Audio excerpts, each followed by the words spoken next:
សួស្តីអ្នកដែលចូលចិត្តមើលរឿងតុក្កតាទាំងអស់គ្នាឥឡូវនេះវិលមកជួបគ្នាសាជាថ្មីម្ដងទៀតហើយជាមួយនឹង Admin មុននឹងឈានទៅដល់ការសម្រាយរឿងរបស់យើងណា Admin សូមឲ្យអ្នកទាំងអស់គ្នាជួយចុច Follow Page របស់ Admin ម្នាក់មួយផងណាដោយរឿងរបស់យើងមានចំណងជើងថាសត្វតោកណ្ដុរហើយនិងខ្លាឃ្មុំសនេះឯងកាត់មកដល់សាច់រឿងដំបូងជាយូរលង់ណាស់មកហើយយើងឃើញថាមានកណ្ដុរមួយរស់នៅក្នុងព្រៃដ៏សែនជ្រៅនិងមានអ្នកជិតខាងរបស់គាត់ដែលជាខ្លាឃ្មុំពណ៌សយើងនេះឯងដែលកំពុងតែដេកលង់លក់នៅក្នុងរោងភ្នំកណ្ដុរមកនឹងចង់មកប្រាប់ថាចិត្តដល់រដូវក្តៅហើយហេតុអីក៏ខ្លាឃ្មុំនៅតែសង្ងំនៅក្នុងរូងភ្នំមិនព្រមចេញមកភ្លាមនោះដែរកណ្ដុររបស់យើងក៏បានយកសារ៉ែនមួយយកមកផ្លុំដាក់តិចនៅខ្លាឃ្មុំសរបស់យើងតែម្ដងក៏ប៉ុន្តែខ្លាឃ្មុំសរបស់យើងនៅតែមិនព្រមភ្ញាក់កណ្ដុររបស់យើងហាក់ដូចជាអស់សង្ឃឹមខ្លាំងណាស់នឹងដើរចេញមកក្រៅបាត់ទៅដើម្បីជួបពិភាក្សាមួយបាត់ភ័ក្ររបស់គេដើម្បីរកដំណោះស្រាយថាធ្វើបែបម៉េចទើបខ្លាឃ្មុំនឹងព្រមភ្ញាក់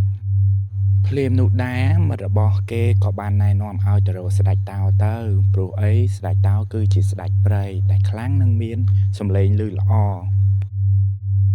កណ្ដុររបស់យើងក៏បានគិតថានៅចាំអីទៀតក៏បានបន្តដំណើរទៅរកស្ដេចតោតែម្ដងដែលស្ដេចតោនោះកំពុងតែដេកលង់លក់នៅក្រោមដើមឈើមួយយ៉ាងធំពេលទៅដល់ជួបស្ដេចតោ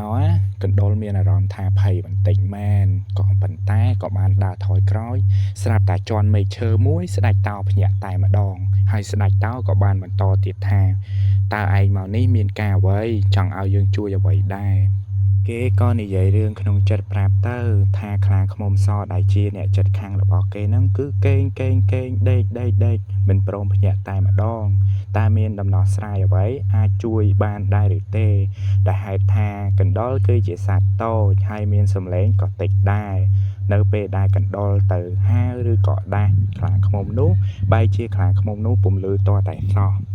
និយាយរួចហើយសត្វតោក៏ដើរចេញទៅស្រាប់តែពេលនោះតោមានអារម្មណ៍ថាដូចជាមានសត្វល្អិតនៅក្នុងរោមរបស់គេមានអារម្មណ៍ថាលមាស់ទៅ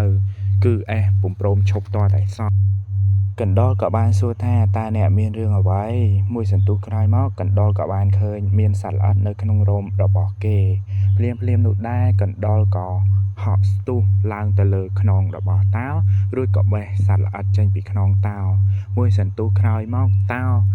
បែរជាមិនដឹងជាកើតអីទេទៅរត់លេងចូលទឹកហើយនឹងចេញមកវិញនិងក៏បន្តសំណេះសំណាលជាមួយកណ្ដុរបន្ថែមទៀតស្ដេចតោរបស់យើងក៏ឈប់ហើយគិតមួយសន្ទុះសិនថានឹងត្រូវជួយកណ្ដុរឬមួយក៏អត់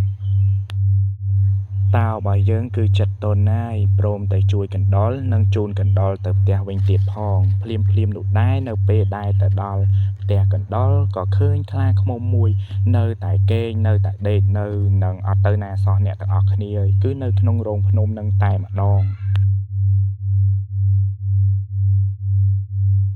ស្ដេចតោឃើញចឹងក៏ដើរទៅចិត្តខ្លាឃ្មុំសរបស់យើងព្រមទាំងស្រែកយ៉ាងខ្លាំងឮសំឡេងគោរំពងពេញព្រៃតែម្ដងរំកើព្រៃរំកើអីអស់ហើយអ្នកទាំងអស់គ្នាស្រាប់តែពេលនោះផងដែរខ្លាឃ្មុំរបស់យើងក៏បានភ្ញាក់រួចហើយក៏ដើរចេញមកក្រៅនឹងបានជួបជុំមិត្តភ័ក្តិរបស់គេព្រមទាំងធ្វើមុខឆ្ងល់ដូចជាអត់មានរឿងអីកើតឡើងចឹងណាអ្នកទាំងអស់គ្នាកណ្ដុរឃើញបែបនេះហើយក៏សប្បាយចិត្តរីករាយជាក្រៃលែងដោយហេតុថាស្ដេចតោបានដាស់ខ្លាឃ្មុំសឲ្យភ្ញាក់ហើយសាច់រឿងរបស់យើងក៏ឈានមកដល់ទីបញ្ចប់ដូចគ្នាដែរអរគុណ